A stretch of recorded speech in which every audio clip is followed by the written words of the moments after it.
आइए साथियों, चलते हैं चंद्रा सिविल एग्जाम प्रेम में आपका स्वागत है। यूपी स्पेशल धमाका टेस्ट नंबर 26 में आपका स्वागत है। इस श्रृंखला में आपका पहला सवाल है, अमीर खुसरो ने किसके विकास में अग्रगामी भूमिका निभाई? खड़ी बोली, ब्रजभाषा, भोजपुरी और अवधी। तो आपको पता होना चाहिए कि अमीर खुसरो को खड़ी बोली का जनक कहा जाता है। तो इसमें हमने वही पूछा है कि खड़ी बोली का जनक कौन है? अमीर खुसरो। ऑप्शन ए आपका सही हो गया। चलते हैं आगे। किस कारागार में पंडित राम प्रसाद बिस्मिल को फांसी दी गई थी? गोरखपुर, गोंडा, बनारस और अयोध्या। आपको पता है पंडित राम प्रसाद बिस्मिल को जो फांसी दी गई थी वो थी गोरखपुर जेल। ऑप्शन ए आपका सही आंसर है। आगे चलते हैं। बुद्ध ने अपने जीवन की अंतिम वर्षा ऋतु कहाँ बिताई? बहुत इंपॉर्टेंट सवाल है कि गौतम बुद्ध जी ने अपने जीवन की अंतिम वर्षा ऋतु कहाँ बिताई थी? कुशीनगर में, श्रावस्ती में, सारनाथ में और वैशाली में। तो आपका जो इसका जो आंसर है कि बुद्ध ने अपने जीवन की जो अंतिम वर्षा ऋतु बिताई थी वो बिताई थी जो थी कुशीनगर में उनकी जो मृत्यु हुई थी और वो श्रावस्ती होते हुए गए थे। तो अपने जीवन की अंतिम वर्षा ऋतु उन्होंने कुशीनगर में बिताई। इस प्रकार से आपका ऑप्शन ए सही हो जाता है। आगे चलते हैं। रामचंद्रिका व रसिक प्रिया के रचनाकार कौन हैं? रसखान, मतीराम, सेनापति और केशवदास। बहुत इंपॉर्टेंट हैं रामचंद्रिका और रसिक प्रिया। इसके जो रचनाकार हैं वो हमारे केशवदास जी हैं। ऑप्शन डी आपका सही है। किसे हिंदी खड़ी बोली का जनक कहा जाता है? मैंने अभी आपको बताया था हिंदी खड़ी बोली का जनक मीर खुसरो को कहा जाता है। इस प्रकार से आपका ऑप्शन बी राइट है। आगे चलते हैं। राष्ट्र कवि मैथिली शरण गुप्त का जन्म उत्तर प्रदेश के किस जिले में हुआ था? झांसी, कानपुर, उन्नाव और लखनऊ। तो आपको पता है राष्ट्र कवि मैथिली शरण गुप्त जी का जन्म जो है वो आपको पता है ऑप्शन ए झांसी में हुआ था। आपको मालूम ही है। आगे चलते हैं। उर्दू शायरी में फ्राक गोरखपुरी के नाम से कौन जाने जाते हैं? नवल किशोर, द्वारिका प्रसाद, रघुपति सहाय या विशन नारायण। तो आप जानते हैं कि रघुपति सहाय को फ्राक गोरखपुरी के नाम से जाना जाता है। ऑप्शन सी सही है। हरिवंश राय बच्चन अपने किस काव्य संग्रह के लिए प्रसिद्ध हैं? गीतांजलि, नजरुल गीत, मधुशाला और तरंगिणी। तो हरिवंश राय की मधुशाला सब लोग जानते हैं और उनकी मधुशाला काफ़ी फेमस रही है। तो आपका ऑप्शन सी जो है वो आपका सही है। आगे चलते हैं। प्रसिद्ध कहानीकार उपन्यासकार धनपत राय को निम्न में से किस नाम से भी जाना जाता है? यानी कि जो हमारे कहानीकार हैं, उपन्यासकार हैं, उनका उपनाम है धनपत राय। और वो धनपत राय किस नाम से भी जाने जाते हैं? मुंशी प्रेमचंद, फिराक गोरखपुरी, भारतेंदु हरिश्चंद्र, अशोक वाजपेयी। तो आपको पता है कि हमारे धनपत राय कोई और नहीं बल्कि हमारे मुंशी प्रेमचंद हैं। ऑप्शन ए हमारा सही होता है। आगे चलते हैं। सूफी कवि अमीर खुसरो का जन्म कहाँ हुआ था? कासगंज में, बुलंदशहर में, अयोध्या में, अलीगढ़ में। मैंने आपको पहले भी बताया है कि अमीर खुसरो का जन्म पटियाली में हुआ था, जो उस समय एटा जनपद में था। वर्तमान में पटियाली कासगंज में है। इस प्रकार से ऑप्शन ए आपका सही है। आगे चलते हैं। निम्नलिखित में से किस संत को वाल्मीकि का अवतार माना जाता है? संत रविदास, गोस्वामी तुलसीदास, करपात्र स्वामी, स्वामी रामायण। तो आपको पता है कि जिन्होंने वाल्मीकि ने क्या किया था और उनसे जो मिलता जुलता काम किया था उनको ही उनका अवतार कहा जाएगा। तो आपको पता है वाल्मीकि ने रामायण लिखी थी और उसी रामायण को गोस्वामी तुलसीदास ने भी लिखा है, तो इसीलिए उन्हें वाल्मीकि का अवतार कहा जाता है। तो आपका ऑप्शन बी जो है राइट हो जाता है। आगे चलते हैं।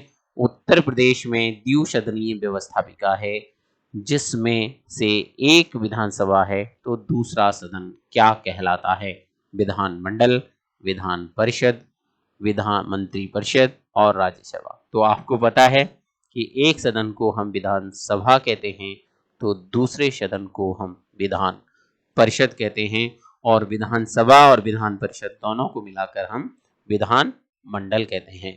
तो इस प्रकार से हमारा जो आंसर है दूसरा सदन क्या कहलाएगा, तो ऑप्शन आपका जो है सी विधान परिषद जो है सही हो जाता है आपका सी। आगे चलते हैं। संविधान द्वारा प्रदेश को प्रदान सभी शक्तियों का प्रयोग करने व कार्य करने का अधिकार किसे प्राप्त है। संविधान द्वारा प्रदेश को प्रदान सभी शक्तियों का प्रयोग करने व कार्य करने का अधिकार किसे प्राप्त है। मुख्यमंत्री को, मंत्रिमंडल को, विधानसभा को या राज्यपाल को। तो आपको पता है कि संविधान द्वारा प्रदेश को प्रदान सभी शक्तियों का प्रयोग करने व कार्य करने का अधिकार पूरा का पूरा मंत्रिमंडल को दिया गया है। ऑप्शन बी हमारा सही हो जाता है। आगे चलते हैं। प्रदेश के जिले का सबसे बड़ा अधिकारी क्या कहलाता है। जिलाधीश, आयुक्त, तहसीलदार, कानूनगो। तो आप जानते हैं जिले का जो सबसे बड़ा अधिकारी होता है जिसे जिलाधीश कहा जाता है, जिलाधिकारी कहा जाता है। तो ऑप्शन जो है आपका ए जो है सही हो जाता है। आगे चलते हैं। प्रदेश की विधानसभा में कितने सदस्य हैं। 405, 450, 480, 404। तो आपको पता है उत्तर प्रदेश की विधानसभा में जो टोटल सदस्य हैं वो आपके 403 प्लस 1 बराबर 404 है। आपका ऑप्शन जो है डी है, जिसमें 404, 403 को विधानसभा में इलेक्शन के द्वारा चयनित किया जाता है तथा एक को राष्ट्रपति द्वारा मनोनीत किया जाता है। इस प्रकार हमारे विधानसभा में 404 सदस्य हैं। आगे चलते हैं। प्रदेश में राष्ट्रपति शासन के दौरान संपूर्ण कार्यपालिका की शक्तियां किसके हाथ में आ जाती हैं। यदि देश में राष्ट्रपति शासन लागू हो जाए तो प्रदेश में सारी की सारी शक्तियां किसके हाथ में आ जाती हैं। ये सवाल पूछा गया है। गृह मंत्री, राष्ट्रपति, राज्यपाल या इनमें से कोई नहीं। तो आपको पता होना चाहिए कि यदि प्रदेश में राष्ट्रपति शासन लागू होता है तो संपूर्ण कार्यपालिका की जो शक्तियां हैं वो राज्यपाल के हाथ में होती हैं और राज्यपाल ही शासन प्रशासन को चलाने का कार्य करता है। इस प्रकार से ऑप्शन सी हमारा सही हो जाता है। आगे चलते हैं। उत्तर प्रदेश के प्रथम राज्यपाल कौन थे। ऑप्शन है सरोजनी नायडू, वी.जी. रेड्डी, बी.बी. गिरी, के.एम. मुंशी। बहुत ही अच्छा सवाल है, इंपॉर्टेंट सवाल है। उत्तर प्रदेश की जो प्रथम राज्यपाल थे वो थे सरोजनी नायडू। ऑप्शन ए हमारा सही होता है। आगे चलते हैं। उत्तर प्रदेश विधानसभा के प्रथम अध्यक्ष कौन थे। उत्तर प्रदेश विधानसभा के प्रथम अध्यक्ष कौन थे। ऑप्शंस हैं आत्मा राम गोविंद खैर, मदन मोहन वर्मा, नफीकुल हसन, पुरुषोत्तम दास टंडन। तो उत्तर प्रदेश के जो प्रथम विधानसभा अध्यक्ष थे वो थे हमारे पी.के. टंडन यानी कि पुरुषोत्तम दास टंडन। तो आपका ऑप्शन डी सही है। उत्तर प्रदेश दिवस किस तिथि को मनाया जाता है।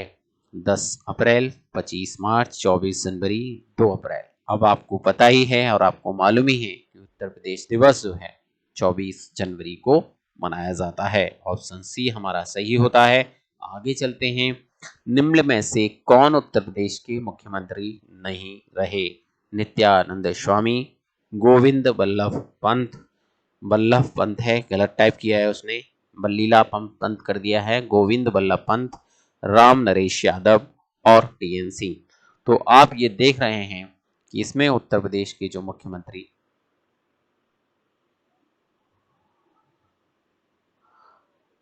नहीं रहे हैं, ऑप्शन जो है नित्यानंद स्वामी, गोविंद बल्लभ पंत और राम नरेश यादव और टी.एन. सिंह, ये रहे हैं। ऑप्शन ए जो है वो आपका गलत है, बाकी सारे सही हैं। तो इस प्रकार से आपका ऑप्शन ए जो है वो सही हो जाता है। तो इस प्रकार से ये आपकी श्रृंखला समाप्त होती है और इसके साथ ही आप इसे लाइक करें, शेयर करें, चंद्रा सिविल एग्जाम प्रेप को डाउनलोड करें, ज़्यादा से ज़्यादा शेयर करें, लाइक करें। धन्यवाद।